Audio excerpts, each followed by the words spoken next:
সালাম। ওয়ালাইকুম আসসালাম ওয়া রাহমাতুল্লাহ।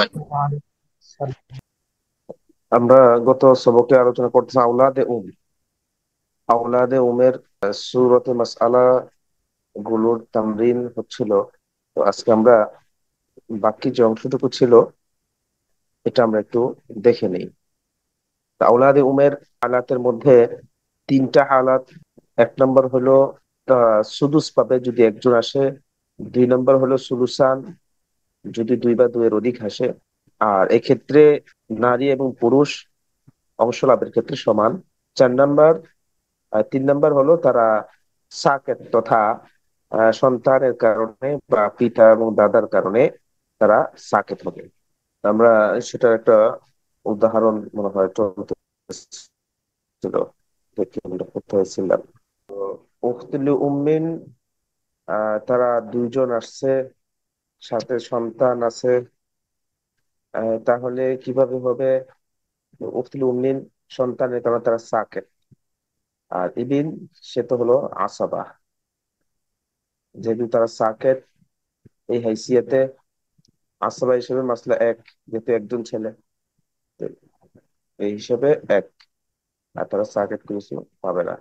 ঠিক আছে, এটা দিয়ে আমরা আর একটু বড় করে আমরা দেখতে পারি। যেমন ধরেন যে মাইয়িত আওলাদুম, যেমন আখুন,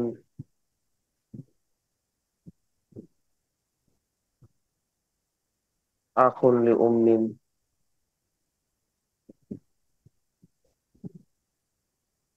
আখুন লি উম্মিন।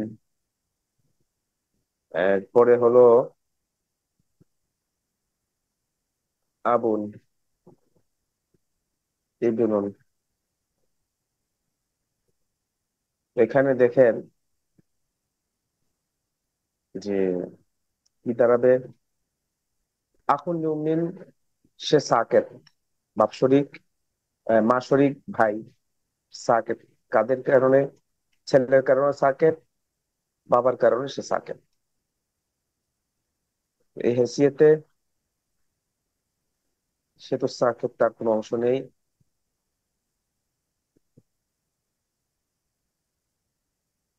আর আবুন, ছেলে থাকার কারণে আবুন সুদুস, আমরা পিছনে হালত করে আসছি। আচ্ছা, যেহেতু মোবাইল স্ক্রিনে লেখা হচ্ছে, এখানে অনেক সময় লেখা একটু সুন্দরও হতে পারে, আবার কাটাকুটি ঝামেলা এড়ানোর জন্য অনেক সময় সিনের দাঁত বা ইত্যাদি এগুলো একটু হেরফের হতে পারে। এটা আপনারা একটু ক্ষমা সুন্দর দৃষ্টিতে দেখবেন। আচ্ছা, সুদুস। আর ইবিন সে তো আসাবা, মাইয়িতের ছেলে। সেই সুদুস এবং আসাবা মাসলা হবে 6 দিয়ে। উনি তো সাকেত, বাস কোনো কিছু পাবে না। সুদুস হিসেবে এক, আসাবা হিসেবে বাকি 5। টোটাল সম্পদ 6 ভাগে ভাগ হবে। এর মধ্যে 1 ভাগ পাবে পিতা, আর বাকি 5 ভাগ পাবে ছেলে। ঠিক আছে, এরপর আসছে আহওয়াল জৌজি। আহওয়াল জৌজ, জৌজ মানে স্বামী। স্বামীর হালাত হলো দুইটি, তথা স্বামীর দুইটা অবস্থা। এক নম্বর হলো স্বামী নিস পাবে। মাইয়িতের মাইয়িতা, যেহেতু স্বামী তার মানে মৃত হলে নারী, মাইয়িতার স্বামী বেঁচে আছেন, তাহলে এই ক্ষেত্রে স্বামী সেই স্ত্রীর নিস সম্পত্তির নিস তিনি পাবেন। শর্ত হলো যে স্ত্রীর কোনো সন্তান, ছেলে বা মেয়ে, এমনি বা ওয়ালাদুল ইবিন এবং তার অধস্তন, এই ধরনের কেউ না থাকা, এই শর্তে স্বামী তার স্ত্রীর পুরা সম্পত্তির অর্ধেক পাবেন। এই হলো 1 নম্বর হালাত। 2 নম্বর হালাত হলো যদি 2 নম্বর হালাত হলো স্বামী রুবু পাবে। কখন? যদি স্বামীর মাইয়িতা, ওই নারীর ওয়ারাসা হিসেবে তার ছেলে বা মেয়ে, তার সন্তান অথবা ওয়ালাদুল বিবি, ছেলের ঘরের ছেলে বা মেয়ে, এই ধরনের অধস্তন যদি থাকে, তখন সেই ক্ষেত্রে স্বামী টোটাল সম্পত্তির 4 ভাগের 1 ভাগ তিনি পাবেন। তো আমরা এটার একটা উদাহরণ দেখতে পারি।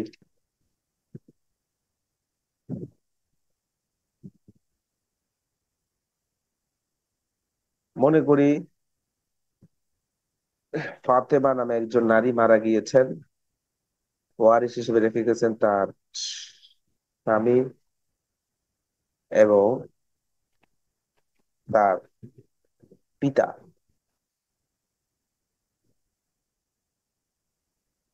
তো আমরা মাত্র পড়লাম, যদি মাইয়িতা, তার যদি সন্তান না থাকে, তখন স্বামী নিস পাবে, পুরো সম্পত্তির অর্ধেক নিস। আর পিতা তিনি আসাবা।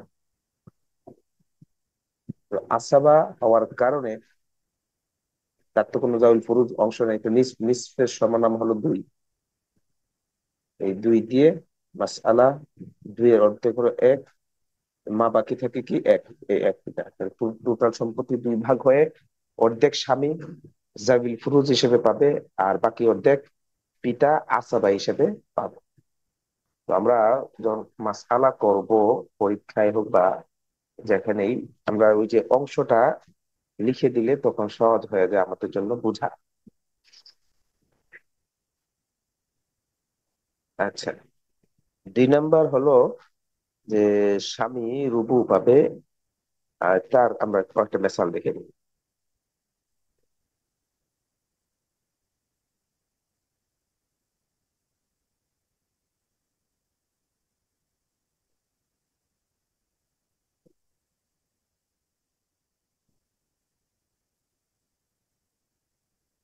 জৌজ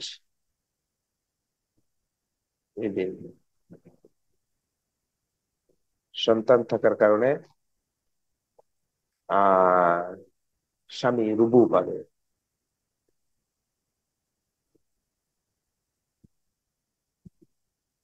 আর ছেলে, সে তো আসাবা। রুবু থাকার কারণে রুবুর সমনাম হলো 4, এক, বাকি 3 আসাবা হিসেবে সন্তান পাবে। তাহলে মাইয়েতের পুরা সম্পদ 4 ভাগে ভাগ হবে। তোর মধ্যে এক ভাগ পাবে মাইয়িতার স্বামী, আর 3 ভাগ পাবে ওই মাইয়িতা তার সন্তান, ওটা তার ছেলে। আমি আর একটু বিস্তারিত আকারে দেখি।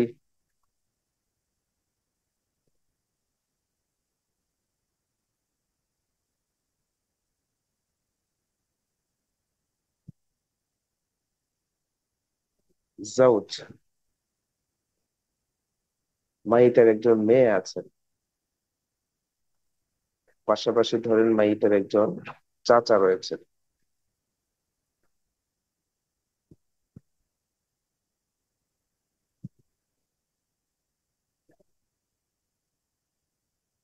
তোর মাইয়িতার সন্তান থাকার কারণে স্বামী রুবু পাবে।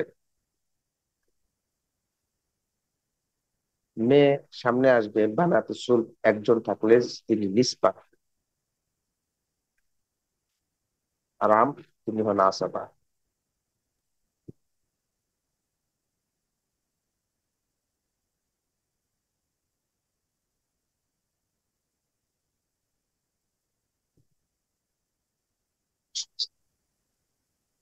নিস এবং রুবু এই দুটোটা একসাথে আসলে মাসলা হবে কত দাঁড়ি? 4 দিয়ে। নিস এবং রুবু, তো মাসলা হবে 4 দিয়ে। রুবুর 4 এর 4 ভাগের 1 ভাগ হলো 1, 4 এর নিস হলো 2, 2 1 3, বাকি থাকে 1, 1 আসাওয়া হিসেবে চাচা পাবে।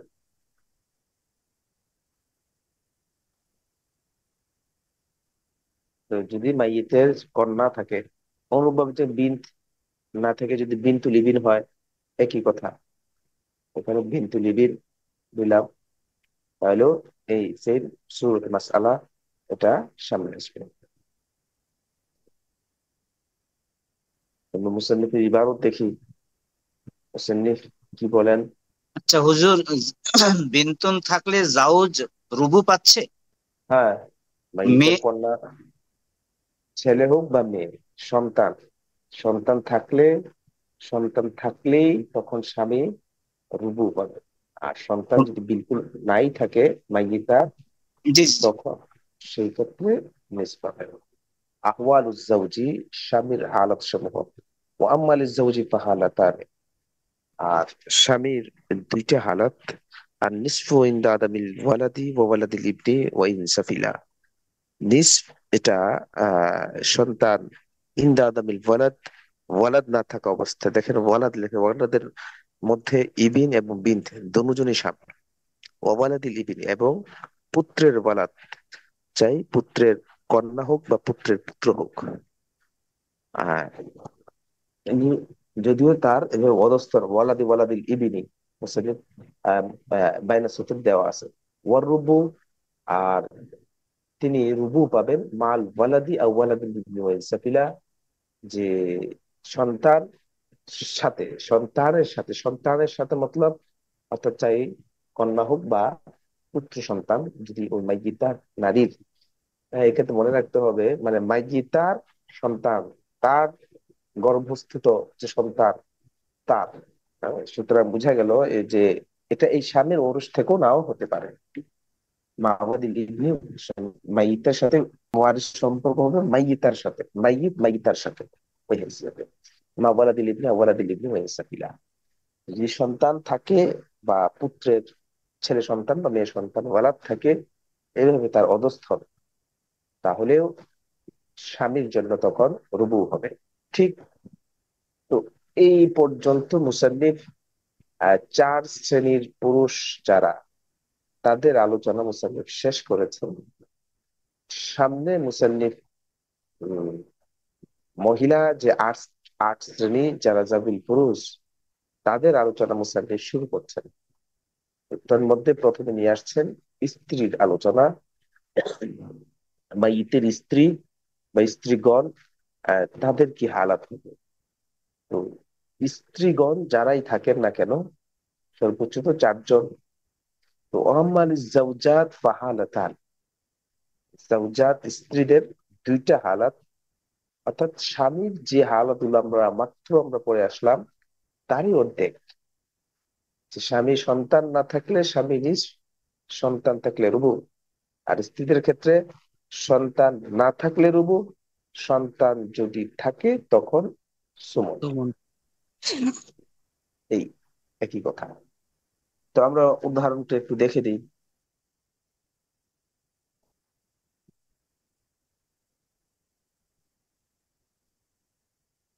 হুম,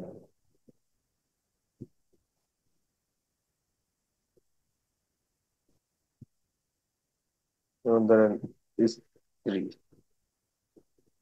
যৌজা, সন্তান নেই, স্ত্রী আছেন, মাইয়িতের স্ত্রী আছেন, বাবা আছে।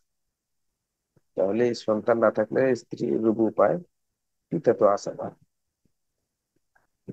রাশেদ নামে ব্যক্তি মারা গেছেন, তার স্ত্রী এবং তার পিতা আছেন।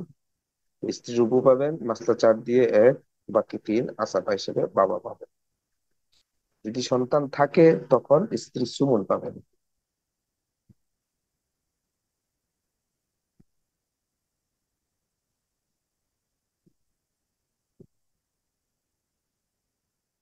জৌজা,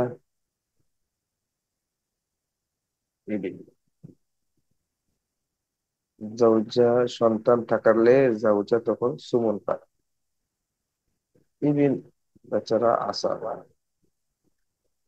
সুমন হলে সুমনের সমনাম হলো 8, মাসলা হবে 8 দিয়ে 8-এর 1, 8 ভাগের 1 ভাগ, বাকি 7 এই ছেলে পাবে। অনুরূপ ভাবে যদি আমরা দেখি কন্যা সন্তান দিয়ে,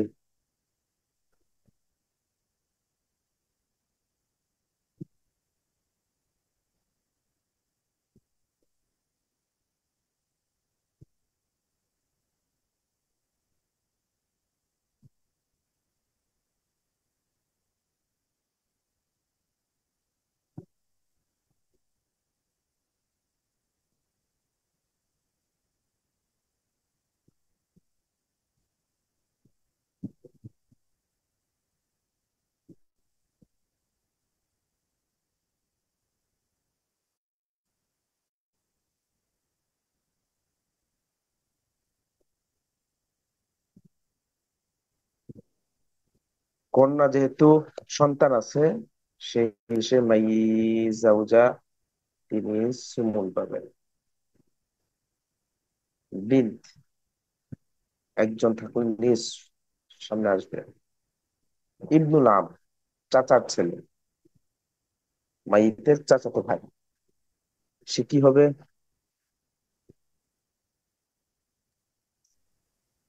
পুরুষ যে চার শ্রেণী, আসবা। এই চার শ্রেণীর মধ্যে তো সে নাই। তো সে হলো গিয়ে মাইতের আহ, জুজ ও জাদ্দিহি, অর্থাৎ তার দাদার জুজের থেকে আসছে। তার দাদার জুজ জুজ হলো চাচা, আর চাচার জুজ হলো এই ছেলে। তো সেই হিসেবে সে আসাবা হবে।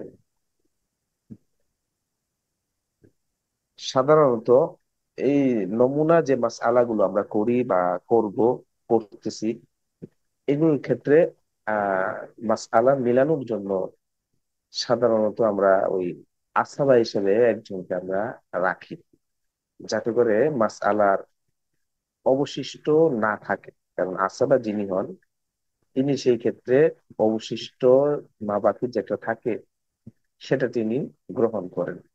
যার কারণে আমাদের আর কোনো পেরেশানি এতে পড়তে হয় না, যেহেতু আমরা নতুন। এই জন্য এই জিনিসটা করা হয়। আচ্ছা, তারপর আরো কথা আছে বলতেছি, দেখেন এই মাসলাটা আমরা আগে শেষ করি।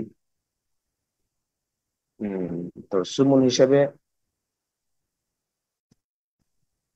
সুমন এবং নিস মাসলা 8 দিয়ে শুরু হলো। সুমন হিসেবে এক, নিস, 8-এর নিস হলো কত? 4। চার মা বাকি 3 আছে, এটা আসাবা হিসেবে আমরা দিয়ে দিলাম এই ইবনুল আম। যে কথা বলতেছিলাম, এটা অনেকের প্রশ্ন জাগে, জাগাটাই স্বাভাবিক। এবং জাগবে সামনে যখন আমরা যে মাসালাগুলি করবো, দেখা যাবে যে কি, যে আমরা আসলা হিসেবে একজনকে রাখি। আম, আকসার শুরুতে আমকে আমরা রাখি, কারণ পিতা আসাবা হলেও ক্ষেত্র বিশেষ পিতা কিন্তু জাবিল ফুরুজ হন। তো যার কারণে আম তো কোনোভাবেই জাবিল ফুরুজ হন না, এই কারণে আমকে রাখি। আবার জাতকেও রাখা যায় না, কারণ জাদক ক্ষেত্র বিশেষ তিনি সাকেত হয়ে যায়। এই কারণে আমকে আমরা আসাবা হিসেবে এখানে রাখি। কেন রাখি? কারণ অনেক সময় যে মাসআলার আহ, কিছু বাকি যেটা থাকে, তো এটা নিয়ে আমরা যেহেতু নতুন, আমাদের পেরেশানিতে পড়তে হয়। আর যখন আমরা রদের মাসআলা পড়ে ফেলবো, তখন কিন্তু আমাদের এই পেরেশানিটা আর থাকবে না। যেমন এই মাসআলাটা আমরা ধরি, যদি এখানে আমরা আসাবা হিসেবে মাসআলার শুরুতে যে মাসআলা, এগুলো তো ফরজি মাসআলা। যে আমরা মনে মনে করি, যে আমরা অঙ্কে যেরকম ভাবে আমরা ছোটবেলায় করতাম মনে করি, এই মনে করির মতো আর কি। যে জিনিসটাই বলতে চাই, যে বলতেছি সেটা হলো যে যে আমরা এখান থেকে যদি ধরেন আসাবাকে আমরা কেটে দিই, ইবনুল নামকে আমরা কেটে দিলাম, তো এখন কি হবে? এখন আমি মাসালা করলাম যে সুমুন হিসেবে স্ত্রী 8-এর 1 পাবে, আর বিন্ত তিনি 8-এর নিচ পাবেন, তথা 4 পেলেন। তাহলে 4-1 মিলে হলো 5। মাসআলা করলাম 8 দিয়ে। তো এখানে আমরা 5 অংশ বন্টন করলাম, বাকি 3 অংশ হয়ে গেল। এখন 3 অংশ কি করব? এখন একটা পেরেশানিতে পড়ে যেতে হবে আমাদেরকে, 3 অংশ যে কি করবো। তো এই কারণে ওই 3 অংশটা নিয়ে যেন আমাদের এখন এই প্রাথমিক পর্যায়ে আমাদের পেরেশানিকে না পড়তে হয়, এই কারণে আমরা মনে মনে একজন এখানে আসামা আমরা ধরে ফেলি। তো এখানে যদি আমরা একজন আসামা ধরে নেই, যেমন ধরেন আম, তা আম তো সাকেত হওয়ার এখানে কোনো কারণই নেই, কারণ ইবিন নেই, ইবিন থাকলে আম সাকেত হতে। যেহেতু আম তিনি আসাবা, আসাবা কি, আসাবা কি করে আমরা পড়ে আসছি কিতাবে শুরুতে বলে আসাবা আহ কুল্লু মাইয়া খুজু বা আবকাতু আসহাবুল ফারায়েজ, যে আসাল ফারায়েজ নেওয়ার পরে যেটা বাকি থেকে সেটা তিনি গ্রহণ করেন। তো আমরা এই মাসআলা দেখলাম 3 বাকি আছে, 3টা আমরা এখন দিয়ে দিলাম। মাসআলাটা নিঃশেষে বিভাজ্য হয়ে গেল, কোনো ধরনের অতিরিক্ত অবশিষ্টাংশ কোনো কিছু থাকলো না।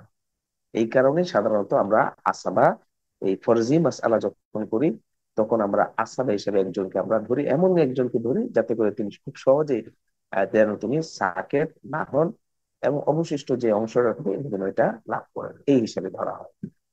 আশা করি সামনে এই বিষয় নিয়ে আর আমাদের প্রশ্ন থাকবে না। ফাসলুন ফিন নিসাই আহওয়ালুজ জাওজাত ওয়া আম্মা লিজ-জাওজাতি ফাহালাতান।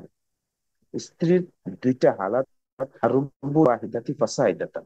স্ত্রী চাই একজন হোক বা একের অধিক হোক, আমরা যে মাসআলা এখানে তো জাউজা একজন দিয়েছি, সুতরাং এখানে যদি আমরা জাউজা একজন না দিয়ে তিনজন দিই, চারজন পর্যন্ত দেই, তাহলে ওই সুমুনি পাবে তারা। এই ক্ষেত্রে কোনো তারতম্য হবে না। শর্ত হলো এই রুবু যে আফওয়ান মানে এই যে রুবুর আলোতে আসছি, চাই একজন হোক বা একের অধিক হোক, তিন দাদামির ইবনি ওয়া ইনসাফিলা, সন্তান না থাকা অবস্থায় ছেলে বা মেয়ে, অথবা ছেলের ঘরের মেয়ে বা ছেলে যেই হোক না কেন, এরা যদি এভাবে অধস্থন এরকম যদি না থাকে, তখন ওই স্ত্রীগণ তারা রুবু পাবেন। ওয়াসুমুন মাল ওয়ালাদি আও ওয়ালাদিল ইবনি ওয়া ইনসাফিলা।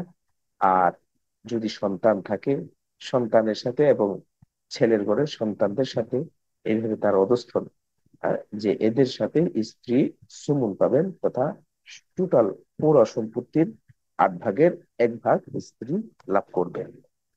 তো এগুলো সবগুলোর ক্ষেত্রে কিন্তু দলিল আছে, যে দলিলটা ওই যে কোরআনে কারিমের 4th নম্বর পারার 18 নম্বর পৃষ্ঠার, ওই পৃষ্ঠায় আমরা ইনশাআল্লাহ যারা মুফতি সাহেব যেহেতু হবে, আমরা এই পৃষ্ঠাটা আমরা মুখস্থ করে ফেলবো মোটামুটি। এখানেই যত ধরনের অংশ যে বিবরণ সবগুলো এখানে আসছে। যে স্বামীর যে হালাত আমরা পড়েছি, তো কোরআনে কারিমে আসছে ওয়ালাকুম নিসফু মা তারাকা আজওয়াজুকুম ইল্লাম ইয়াকুল লাহুন্না ওয়ালাদ, সন্তান না থাকলে মা তারাকা আজওয়াজুকুম, তোমাদের স্ত্রীগণ যা রেখে গেলেন তার তোমরা নিস পাবে।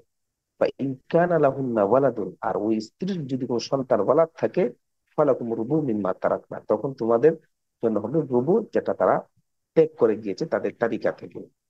আর এই যে স্ত্রীর আলোচনা আমরা পড়লাম, এই ক্ষেত্রে আল্লাহ পাকের ইরশাদ রয়েছে ওয়ালাহুন্না রুবু, আর স্ত্রীদের জন্য হবে রুবু মিম্মা তারাকতুম, তোমরা যা রেখে যাবে, ইল্লাম ইয়াকুল লাকুম ওয়ালাদ, যদি তোমাদের কোনো সন্তান না থাকে। ওয়ালাদ সন্তান, ছেলে হোক বা মেয়ে। তা ইন কানা লাকুম ওয়ালাদুন, আর যদি তোমাদের ওয়ালাদ থাকে, সন্তান থাকে, ফালাহুন্না সুমুন মিম্মা তারাকতুম, তাহলে তোমাদের জন্য হবে সুমুন, তোমাদের পরিত্যক্ত সম্পত্তি থেকে। অর্থাৎ ফালাহুন মানে তাদের জন্য হবে, স্ত্রীদের জন্য হবে সুমুন, তোমাদের পরিত্যক্ত সম্পত্তি থেকে। যে আচ্ছা ঠিক আছে, মনে হয় এটাই কুরবানির আগে শেষ দার্স হবে। তারপর এই হারাত যেগুলো আমরা পড়েছি ইনশাল্লাহ এটা মুখস্থ করে ফেলবো। আরো তো ছোট ছোট হালত রয়েছে, তো মুখস্থ করলে ইনশাল্লাহ মাসআলা করতে আমাদের খুব একটা সমস্যা হবে না ইনশাল্লাহ। আল্লাহ পাক সবাইকে খাইর ও আফিয়াতের সাথে রাখুন। آمين. السلام عليكم. আসসালামু আলাইকুম ওয়া রাহমাতুল্লাহ। ওয়ালাইকুম আসসালাম।